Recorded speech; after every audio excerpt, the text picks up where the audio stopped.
The morning fog had barely lifted when the first paw prints touched the floor of Willow Ridge Veterinary Clinic. It was always the same kind of start, quiet, hesitant, yet strangely electric, like the world held its breath just before a secret was revealed. Dr. Elias Morgan, a veterinarian with 20 years of stories stitched into his scrubs, walked through the door carrying two things: coffee in one hand, purpose in the other.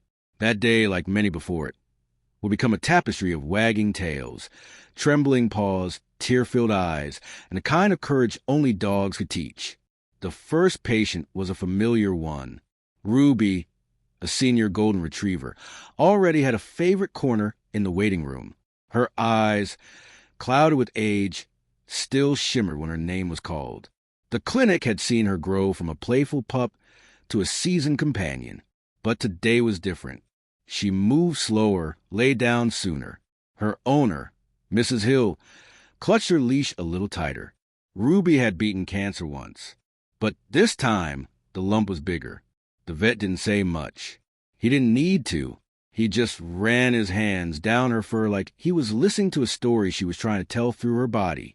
Golden retrievers were always near the top of the list, not because they were fragile, but because they loved hard. And love has a way of carrying everything, even pain, without making it known. Dr. Morgan had seen it too many times. They'd walk in with tails wagging and leave paw prints on your heart, forever.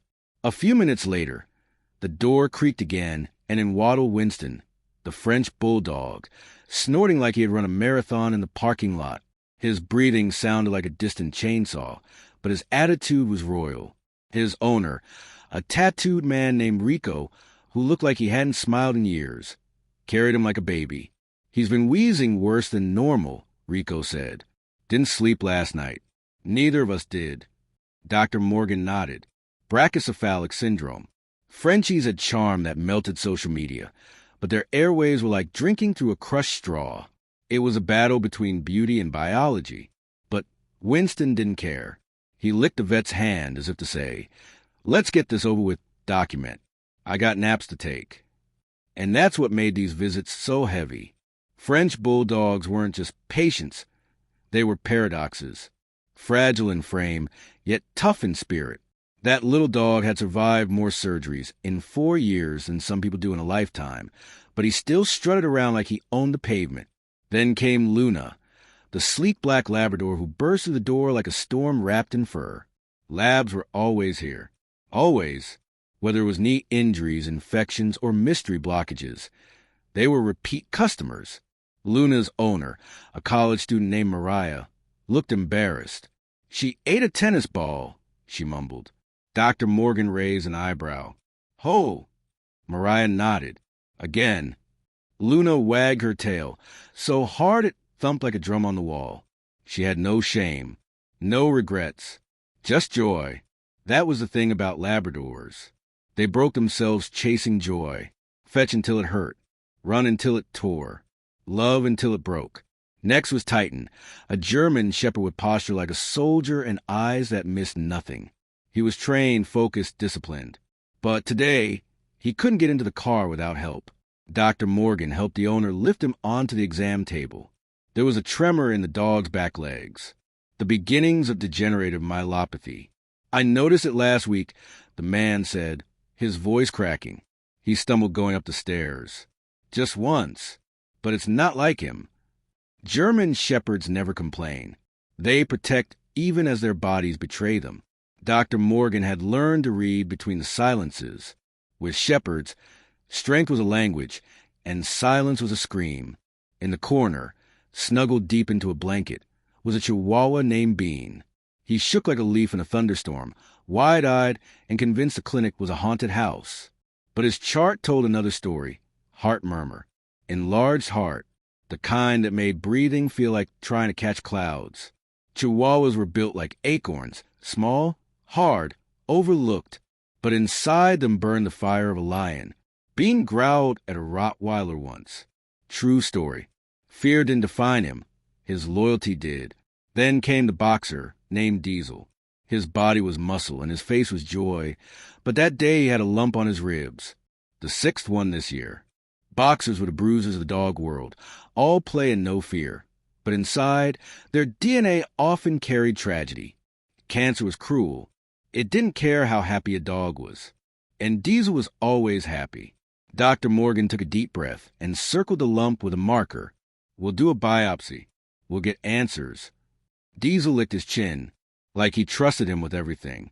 Later, in hobbled Pickle, the dachshund, his owner held a tiny wheelchair in her hand, just in case. But Pickle refused to be carried.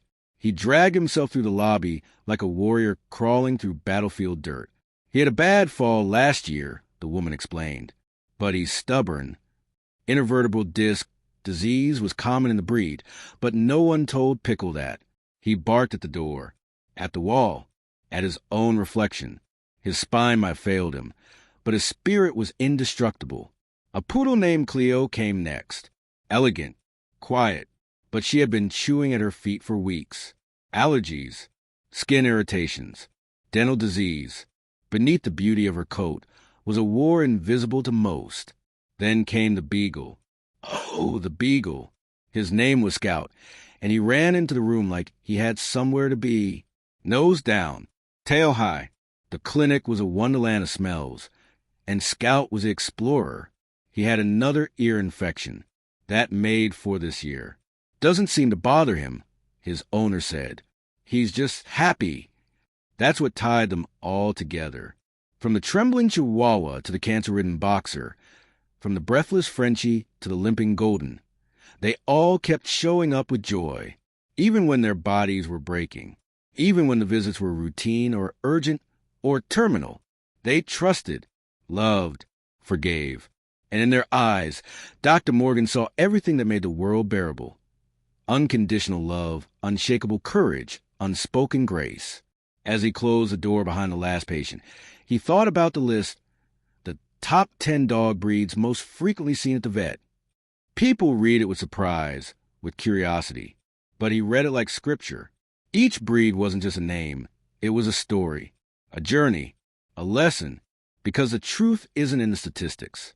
It's in the moments between barks, in the sigh of a senior dog curling up on the cold floor, in the panicked look of a first-time pet parent, in the tear wiped quickly, in the lick of gratitude. And maybe the real surprise isn't which dogs show up the most. Maybe the real surprise is that no matter how often they come back, no matter how much it hurts, they never lose faith in us. And every time that door opens and a tail wags and a paw steps forward, the world becomes just a little more beautiful again.